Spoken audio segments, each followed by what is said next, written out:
Hey guys, welcome to the new channel, Combat Readiness Outdoors. Thank you for tuning in for this video. We're going to be going over my Go Bag. This is going to be part one of probably a three-part kind of series, just going over each level of equipment that I do have.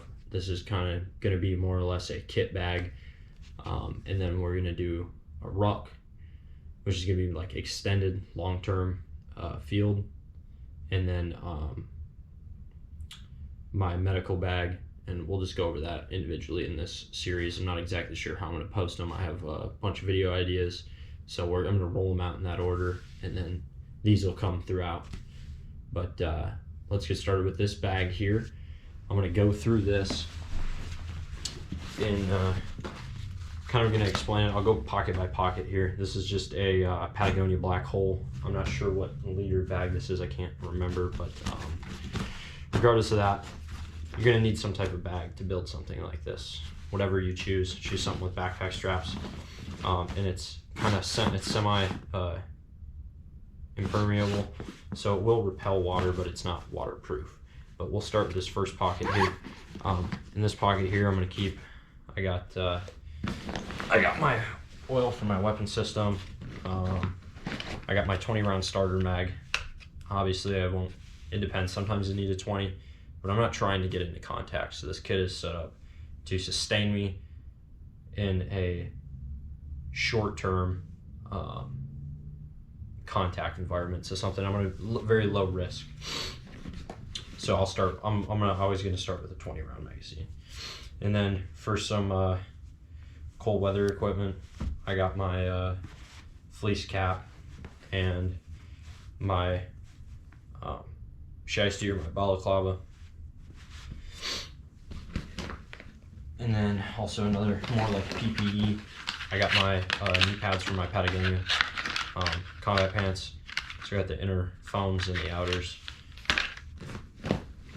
And then for my concealment, I have some face paint. And this is a 7-color palette, so it's got quite a bit of options depending on the environment you're in. And then to support my equipment, I got batteries of all kinds for all my equipment: AAAs, AA's, Tier 1 to 3A's. And then this is really for my nods primarily, a large quantity of batteries so that I can run my 31s, but we'll get to those eventually here in this setup. And then for my rifle or my weapon system, I have my Allen key for my gas block, because it is adjustable. I do basically have it fixed, so I shouldn't have to adjust, but if I need to, I can adjust my gas system. And that's going to be for that main pocket there. I'll clean all this up and then we'll dig into the... Alright, so we're going to dig into this main portion of this bag here and go over the contents of this and kind of why I packed it the way I did and why this equipment is in here. So we'll start with this small pocket on the top of the bag here. Let me readjust you guys.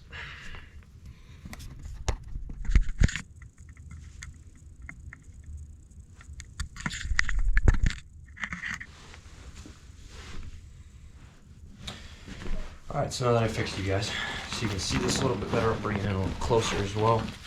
Okay, so in this main portion of the bag, this zippered top portion, I keep a few chem lights here. So I have 4 chem lights in there in the top for whatever I need those for, whether that's signaling, marking something off, cleared rooms, or marking casualties, stuff like that, danger areas, stuff to stay away from, whatever it happens to be. And then for restraints, I keep 2 sets of flex cuffs in this bag in the top. This is all stuff that I don't need to have on my kit at all times, because the mission is going to dictate what I need to add to this kit. So this is some of the stuff I keep in here to do so. And then go on with some more signaling here. I got 2 cut up VS17 panels, again for signaling.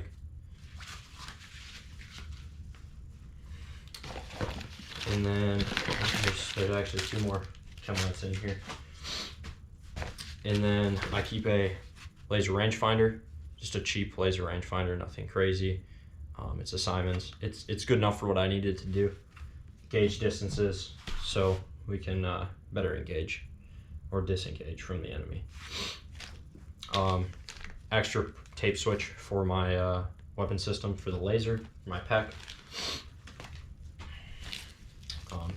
And a spare tourniquet if any of these get lost or whatever ends up happening, or I just need an extra one just to replenish. And then radio equipment, so I do have, because you might not always need to be wearing kit, so I have a more concealable form of communication, so I can still communicate in a permissive environment inside more civilian attire. And then for repairing equipment, this is my sewing kit. I got my thread and my needle in here, just inside this little case here, and a seam ripper to repair any equipment, which I use that often to repair equipment. So we'll get into the depths of this bag and push it off to the side so I can really lay this stuff out for you guys. So we're gonna go with my my first line equipment in this bag, which is my battle belt. So my first line equipment here, it's just a Raptor Tactical battle belt. I carry my 2 pistol mags, and then I carry 1 rifle mag. I got a dump pouch, which I don't use, but it's there if I need it to dump anything I find. And then I have my LBT IFAK and my Safariland UBL mid-ride with my QLS fork. I only use 1 pistol, but I keep the QLS fork so it closes down a lot easier in this bag, or if I don't need to carry it. And then I have my tourniquet that dangles down there. And I have 1 set of gloves here. And I also have my multi-tool down on this far end. Just a Leatherman super tool. It's fantastic. Yeah, it does everything I need it to do. We can go over the contents of this IFAK in another video. And I'm also running a Safariland holster. Nothing crazy. Simple holster. I also have a T-Rex Arms Ragnarok if I don't need to have a mode of retention in this. So you're going to end up being around a lot more foe than friend. I want to run this system so that if I do, for whatever reason, get overrun and can't control the situation, at least I know I do have 1 mode of retention that's going to slow them down to getting my pistol. It's not going to stop them, but it will slow them down if they don't know how to use it. Set this aside. And then we'll go into my second line equipment, which is going to be my plate carrier and my helmet. So we'll go over the plate carrier first. So I just have a Cry JPC, not super crazy setup, pretty simple. We'll go over so what I have on here for medical, the only thing I have on here is my tourniquet. I have 1 tourniquet here. I carry my 5 mags across the front here, 2 more pistol mags, my radio, and then a pouch for a smoke. And then I have a just a GP pouch here. Nothing crazy. I'll throw. I got a headlamp in there right now. I got a small boo-boo kit and some bug spray. Then I also have more spare batteries. I got 4 AA's and 6 AAA's, headlamp, and nods. But this can obviously change. That's why I have extra batteries in the front there, so I can add or take away as needed. And then I run my Garmin 4Trax. I think it's the 801. Yeah, the new 801. And then I just got a PTT so I can hook up to my Peltors. Then I also got my trauma shears here as well, because one of my main roles is providing medical. If you didn't know, I work with the Winter Warriors, and I'm one of their members that started the group. So that's one of my main roles that I take. And then we'll get into this. So this is a Ops Corps Maritime helmet. So this is a really basic slick setup right now. It's a fairly new setup for me. But I just run an IR flag patch. I got my IR strobe or constant, whatever you want it to do. It'll do it. And then I run these Peltors here with my comm. So I have comms and hearing protection, which is nice. Got both. And then I run a counterweight on the back of the helmet here.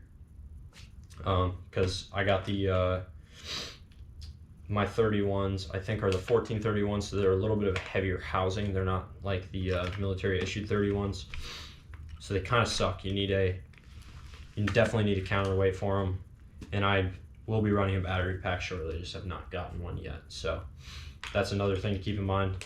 Using heavier housing, you're going to want a counterweight so you can definitely keep this on your head a lot longer.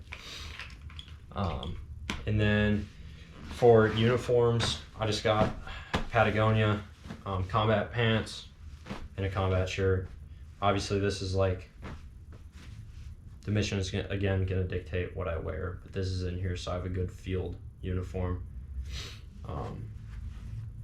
Now we do have a coded uniform that we do wear, but I'm not going to be showing that in this video, obviously, for obvious reasons. So since I've gone over all of that, we will get into some more PPE that I do have for a seaburn environment, and then get into the nods themselves and what they are, and yeah, so we'll get into that. All right, guys, so we'll just we're gonna cover PPE. This is gas mask for a seaburn environment. Now, I don't have a full suit or nothing crazy like that. This is gonna be more for CS, pepper spray, or any other, I mean, anything else, any other reason you'd want to be wearing a gas mask. But so I keep it in this Marine Corps issued gas mask like pouch, so I can molly this onto the side of my ruck if I have to. But this is something I'll just top flap along with my medical bag, or I'll stuff it in there. This is not as important because I'm going to know that we're going into a seaburn environment beforehand, so I'll prep my equipment for that scenario. This is a Mirror Safety CM7M, super nice gas mask. It does its job. And then I run a Mirror Safety, again, kind of their filter that covers all your bases pretty well. If you do some research on this filter, it does really well across the board, unlike some other filters. And then I do keep this sealed to prevent it from, from aging, to keep it to last longer for sure. I don't use this. Now, if I have like a training filter or something, I will buy another one. These are quite spendy to have a lot of. So I have one filter that I will carry in this bag. All right, so that's it for that's all my PPE. And then I forgot, in the plate carrier, there's HESCO L210s in there. So all my PPE, the gas mask, the HESCO L210s, and then the Ops Corps Maritime. That's all the PPE that I carry. So we'll get into the nods. So I keep my nods in this nod case. Obviously, if I have to go, grab and go, I'm gonna just dump this into my bag. They're not gonna need to be in this hard case. This hard case is just for transport in a civilized world. Not too worried about it downrange. It's more shit I gotta carry. So these are the Mark II 1431s. I want to say there are only 6 tubes in here. It's just Gen 3 grain FOSS. The housing itself is super nice. It articulates very well. And I'm not exactly sure on the battery life on this, but I haven't had to change the batteries too many times, and I've spent quite a bit of time under nods, work and personal time. So these nods have performed extremely well for their price. And then I also do have some of the fisheye lenses for it, but this housing has PVS 14 glass in it, so my field of view is really good with these, and the fisheyes kind of reduce that field of view.